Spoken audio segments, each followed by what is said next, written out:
Good morning, everyone. So for today's discussion, we're going to discuss about the genetics expression. But first, we're going to have an activity first.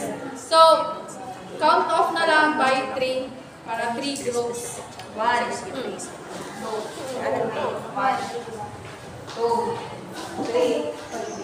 1, 2, 3. 1, 2, 3. 1. Sige na. Dirang group 1, group 2, group 3. Maglinya. Ayun na, pinipot na lang yung group. Ari ang group 1. Balik 4.5. Asan 3? Dali ah! Hapon. Saan kayo gusto niya? 3.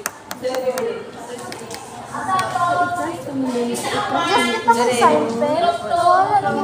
3. Ay, 1 dahil 1.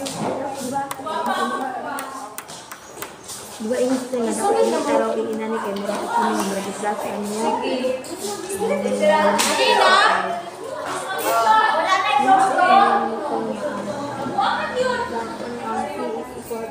Okay na?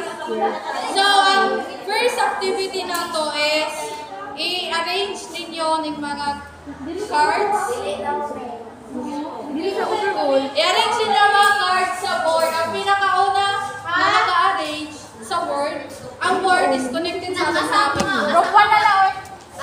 Dala.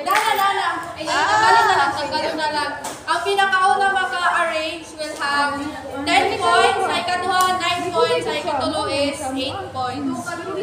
Okay. Group 1. Group 2, Louie. Group 2 ka, Louie. Group 3. Group 3. Louie, Group 2 ka, Louie. Okay, natanan. Ay, isa pa! Okay, natanan. Pag count na po, 1, 2, 3. Mag-start na rin, no? Okay, 1, 2, 3, start na! Yari siya. Yari siya. Sa board. Sa hindi rin, bayari siya lang. Wala kasi may tuwag yan. Ito na po, mag-group. Ayaw sa matan. Ayaw sa laman. Ayaw sa ibak mga kapatid.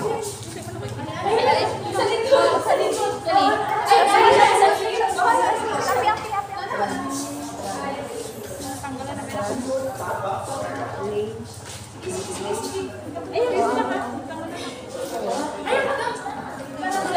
Api.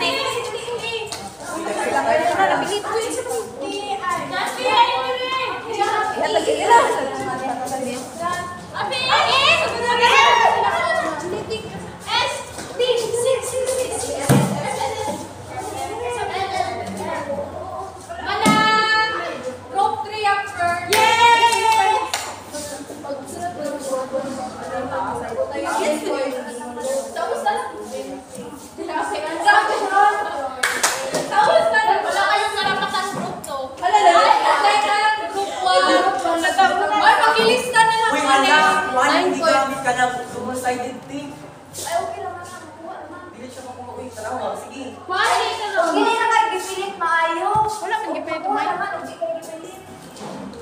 Okay naman. Ay, nalagay siya. 9 points ang group. Ang group to. Uy, pakilista tayo ng mga group members.